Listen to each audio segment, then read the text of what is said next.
নাম কীর্তনের আগে কেন ভাগবত দেওয়া হয়? আমি কীর্তনের আসরে গিয়ে কি করব সেটাই তো আমি জানি না, অথচ কীর্তনের আসরে গিয়ে আমি গড়াগড়ি দিচ্ছি অহেতুক, কোনোই কাজে লাগছে না, কারণ ওই ভাবটাই তো আমার ভিতরে তৈরি হলো না। আমি কি করব সেই প্রিপারেশনের ক্লাসের নামই হচ্ছে ভাগবত ক্লাস।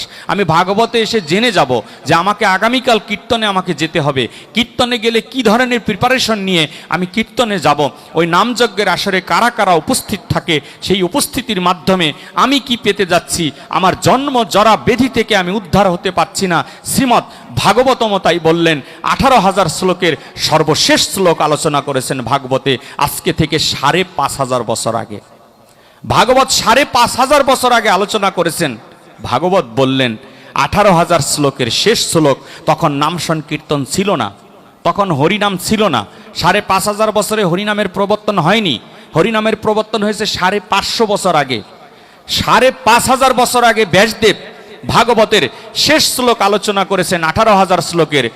নাম সংকীর্তন জৈসীয় সর্বপাপ প্রণশনাম প্রণাম সর্বদুঃখ প্রণশনাম হরি প্রিয়তাং। ভাগবত বললেন যখনই এই জীব নাম সংকীর্তন করবে তৎক্ষণাৎই এই জীবের পাপ দূরীভূত হয়ে যাবে। নাম সংকীর্তন করলেই এই জীবের পাপ দূরীভূত হয়ে যাবে। নাম সংকীর্তন জৈসীয় সর্বপাপ প্রণশনাম। প্রণশনাম শব্দের অর্থ দূরীভূত হওয়া। নাম সংকীর্তন জৈসীয়, জৈসীয় শব্দের অর্থ যখনই। নাম সংকীর্তন যখনই এই জীব করবে তৎক্ষণাৎই তার পাপ দূরীভূত হয়ে যাবে। প্রণাম দুঃখ সমন, প্রণাম করলে তোমার আর দুঃখ থাকবে না। ভাগবত বললেন সর্বশেষ শ্লোক 18,000 শ্লোকের, নাম সংকীর্তন জৈসীয় সর্বপাপ প্রণশনাম প্রণাম দুঃখ সমন। প্রণাম করলে তোমার দুঃখ থাকবে না। তুমি প্রণাম দিবে কাকে? হরি প্রিয়ে তাং। হরি হচ্ছে পরমেশ্বর ভগবান শ্রীকৃষ্ণ, আর শ্রীকৃষ্ণের প্রিয় হচ্ছে শ্রীমতী রাধারানী। ওই যুগল মূর্তিকে যখন তুমি প্রণাম দিচ্ছ তখন আর তোমার দুঃখ দূরীভূত হয়ে যাবে, তোমার পাপও থাকবে না, তোমার দুঃখও থাকবে না। নাম সংকীর্তন করলে আর প্রণাম দিলে। তা আমরা তো প্রণামটাই তো শিখলাম না। নাম সংকীর্তনে যাচ্ছি, কীর্তন হচ্ছে, বাট কীর্তনের আসরে বসে স্বর্ণের দাম জিজ্ঞেস করছি, কীর্তনের আসরে বসে কার ছেলে মেয়েটা সুন্দর সেই নিয়ে জিজ্ঞেস করছি, আসরে বসে সম্বন্ধ করছি, অমুকের মেয়েটা সুন্দর দেখলাম আসরে, তুমি প্রস্তাব দিও তো, দেখো তো বিয়েটা হয় কিনা। এই টেন্ডেন্সি নিয়ে নাম কীর্তনে আসি বলেই এই পাপ আমাদের দূরীভূত হচ্ছে না। আর প্রণাম করতেছি বারবার ভগবানকে, কিন্তু প্রণাম দিলে কি হবে? দুঃখ দূরীভূত হচ্ছে না। এর অন্যতম কারণ হচ্ছে প্রণাম দেওয়ার আগেই চিন্তা করি রাধাকৃষ্ণের কাছে কি চাওয়া যায়। এই চাওয়ার কারণে আমাদের এই দুঃখগুলো দূরীভূত হচ্ছে না। ভাগবত প্রণাম করেছেন, প্রমাণ করলেন এই ভাগবত। কালকে আলোচনা করেছিলাম শ্রীমতী রাধারানী এবং শ্রীকৃষ্ণ কিভাবে মিলিত তনু হয়ে আমাদের মাঝে আবির্ভূত হতে যাচ্ছেন। সেই আলোচনা থেকে আমি এগিয়ে যাওয়ার চেষ্টা করছি। তবে আমি অত্যন্ত ব্যথিত যে আমি এই ভাগবত সভায় আপনাদেরকে সেই হরিনামে নিতে পারবো কিনা, কারণ সেই সৌভাগ্য বা সেই যোগ্যতা আমার আছে কিনা। কারণ এই হরিনামের ব্যাখ্যা এটা কেউ করতে পারেনি আজ পর্যন্ত, ভগবান নিজেও অসমর্থ হয়ে গেলেন। তাই তো গৌরাঙ্গ মহাপ্রভু তার ওই দরজা জানালা বন্ধ করে শ্রীবাসঙ্গনে তার অন্তরঙ্গ ভক্ত নিয়ে করতেন রসাস্বাদন, আর বহিরঙ্গ ভক্ত নিয়ে করতেন হরিনাম সংকীর্তন। এই অন্তরঙ্গ ভক্ত হচ্ছেন আপনারা। আপনাদেরকে নিয়ে রসাস্বাদন করার মতো যোগ্যতা আমার হবে তো? আমি আপনাদের চরণের কৃপা পাবো তো? যদি বৈষ্ণবের কৃপা না হয় তাহলে কখনোই সেটা সম্ভব নয়। কারণ এই চৈতন্য চরিতামৃত লেখার সময় এই লেখককে বলা হয়েছিল ৭৭ থেকে ৮৭ বছর বয়স পর্যন্ত এই 10 বছরে এই চৈতন্য চরিতামৃত লিখেছেন আমাদের কৃষ্ণদাস কবিরাজ গোস্বামী। কৃষ্ণদাস কবিরাজ গোস্বামী ৭৭ বয়সে যখন বলেছিলেন, ৭৭ বছর বয়সে, যে আমি প্রভুকে নিয়ে লিখতে চাই, আমি প্রভুর জীবনী লিখতে চাই, তখন তার শিষ্যরা বৃন্দাবন ধামে বলেছিল যে তুমি কি করে লিখবেন প্রভু, তোমার লেখার ক্ষমতা হবে তো? তুমি তো চোখেই দেখো না, চোখে না দেখলে অক্ষরগুলো কি করে লিখবে? কৃষ্ণদাস কবিরাজ ৭৭ বছর বয়স, তখন কৃষ্ণদাস কবিরাজ বলেছিলেন আমার নয়ন দিয়ে কখনো গৌরকে লেখা যাবে না, একমাত্র গৌরের নয়ন দিয়েই গৌরকে লেখা সম্ভব। গৌর যদি কৃপা করে তাহলেই তার কথা লিখতে পারবো। সেই চৈতন্য চরিতামৃত 10টি বছরের সম্পদ, 10 বছর ভজনের সম্পদ এই সাধুর এই চৈতন্য চরিতামৃত বর্ণনা করেছেন, যেটা প্রেমময় গ্রন্থ। ভাগবত হচ্ছে ভক্তি, গীতা হচ্ছে জ্ঞান, আর চৈতন্য চরিতামৃত হচ্ছে প্রেম। এই ভক্তি, জ্ঞান এবং প্রেম, এই 3টা জিনিস যখন মিশ্রিত হবে, তৎক্ষণাৎই আমাদের মধ্যে সেই রাধা কৃষ্ণের যুগল আমরা দর্শন করতে পারবো। এছাড়া সম্ভব নয়।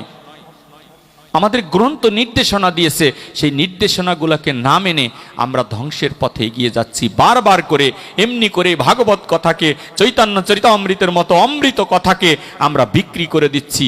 কিন্তু যিনি লিখেছেন চৈতন্য চরিতামৃত, তিনি তো একটি পয়সাও আমাদের কাছ থেকে নেয়নি। কেউ বলতে পারবেন না যে কৃষ্ণদাস কবিরাজ গোস্বামী এই গ্রন্থ লিখে তিনি 10টা টাকা ইনকাম করেছেন, বরঞ্চ তার জীবন তিনি বৃন্দাবনে কাটিয়ে দিয়েছেন শুধুমাত্র প্রভুকে নিয়ে লিখবে বলে। আজকে সেই সম্পদ আমাদের মাঝে তুলে দিয়েছে, আর সেই সম্পদকে নিয়ে আমরা নাটকগুলো করছি। অসৎক্রিয়া কুটিনাটি সারো অন্ন পরিপাটি, অন্ন দেবে না করিহ রতি, আপন আপন স্থানে পীরিতি সবাই টানে, ভক্তি পথে বড়ই বেগতি। এই ভক্তি পথটাই বেগতি লেগে আছে। এ নয়ন তোমায় পায় না দেখিতে, রয়েছো নয়নে নয়নে, এ হৃদয় তোমায় পারে না জানিতে, রয়েছো হৃদয়ে গোপনে। এ হৃদয়ে মাঝে গোপনে তুমি রয়েছো, কিন্তু এই হৃদয়ে তোমায় দেখতে পায় না, তোমাকে জানতে পায় না। কারণ হৃদয়ের মধ্যে, ওই হৃদয় নামক দর্পণ, হৃদয় নামক আয়নার মধ্যে কামনা বাসনা নামক একটি আচ্ছাদিত হয়ে মেঘ পড়েছে। ওই মেঘটাকে সরিয়ে দেবার জন্যেই ভাগবত সভায় আসতে হবে। ভাগবত সভা এই জন্যই দেওয়া হয়, এই মেঘটা যদি সরে যায়, কীর্তনের আগে যদি ভাগবত শ্রবণ করে আমার এই হৃদয়ের আয়নার মেঘটা যদি সরে যায়, তৎক্ষণাৎই সেই আয়নার মধ্যে আমি দেখতে পারবো আমার রাধা কৃষ্ণের যুগলকে। তখন আমি রাধা কৃষ্ণের এই হরিনাম সংকীর্তনের সাথে যুক্ত যখন হব, গৌরাঙ্গ মহাপ্রভু বলেছে আমার সচী মাতাকে, মা আমাকে তুমি খুঁজে পাবে। তোমায় কোথায় পাবো? তুমি সন্ন্যাসে যাচ্ছ, তোমাকে আমি কোথায় পাবো বলো? আমার স্বামীটা মরে গিয়েছে, আমার সন্তানটা মরে গিয়েছে, বড় ছেলেটা সন্ন্যাসে চলে গিয়েছে। গৌরাঙ্গ মহাপ্রভুর বড় ভাই বিশ্বরূপ মিশ্র, সেই বিশ্বরূপ মিশ্র সন্ন্যাসে চলে গেল। তোমার বাবা নেই, এখন মানুষের কাছে গুঞ্জন শুনি তুমিও সন্ন্যাসে চলে যাবে। এই 45 দিনের নববধূকে রেখে তুমি যাচ্ছ। বিষ্ণুপ্রিয়া মাকে 45 দিন সংসার করেছেন মাত্র। এই 45 দিনের বিষ্ণুপ্রিয়াকে, এই নববধূকে ঘরে রেখে তুমি সন্ন্যাসে চলে যাবে, আমি কি নিয়ে থাকব? তখন গৌর বলেছিলেন তুমি আমাকে খুঁজে পাবে। কোথায় পাবে? যেখানে ভাগবত সভা হবে, ওই সবার যে পাঠক থাকবে, সেই পাঠকের শিরোধারে আমায় পাবে না, সেই পাঠকের স্কন্ধমূলে আমায় পাবে না, সেই পাঠকের বক্ষমূলে আমায় পাবে না, সেই পাঠকের নাভিপদ্মমূলে আমায় পাবে না। ওই রকম সবার মাঝে যে জন হরিনাম সংকীর্তনের কথা চিন্তা করে, রাধা কৃষ্ণের যুগলের কথা চিন্তা করে নয়ন জলে বর্ষিত হবে, এই রকম বৈষ্ণবের পদধূলি মাঝে তুমি আমায় খুঁজে পাবে। আমার গৌরের সন্ধান দিয়েছে, কিন্তু বৈষ্ণবের প্রতি আমাদের কৃপা হয় না। আজকে বারবার মনে পড়ছে লিটনচন্দ্র বাবুকে, যে উনি কতটা জ্ঞানী ছিলেন, যে জ্ঞানী হলে তারা বৈষ্ণব সেবার সাথে যুক্ত হয়ে যায়, পরিশ্রমের টাকাটা তুলে দেয় ভক্তদের হাতে, হাজার হাজার টাকা, লক্ষ টাকা তুলে দেয়। আমি শুনেছি, টাকার লোভ তো আমাদের সকলেরই আছে হয়তোবা। এত টাকা এত কষ্ট করে ইনকাম করতে, সকলেরই কষ্ট হয় ইনকাম করতে, সেই পরিশ্রমের টাকাটা তুলে দেয় বিনা স্বার্থে ভক্তদের হাতে, যাও তোমরা ভক্ত সেবার আয়োজন করো। এরা বৈষ্ণব ছাড়া অন্য কিছু নয়। এরা ধূমকেতুর মতো পৃথিবীতে অল্প সময়ের জন্য আসে, আবার অল্প সময়ের জন্য সবাইকে কাঁদিয়ে তারা চলে যায়। আমার গৌরাঙ্গ মহাপ্রভু অল্প সময়ের জন্য আমাদের কাছে এসেছিলেন, মাত্র 24 বছর সংসার আর 24 বছর সন্ন্যাস। এই 24 বছরের মধ্যে মাত্র 6টি বছর তিনি সন্ন্যাস লীলা করেছিলেন, আর বাকি বছরগুলো তিনি গম্ভীরা লীলায় ছিলেন। সর্বদাই তিনি কৃষ্ণ কৃষ্ণ কৃষ্ণ কৃষ্ণ বলে বলে তৎক্ষণাৎই কখনো যা অচৈতন্য হয়ে পড়ে থাকতেন এই নীলাচলের মাটিতে।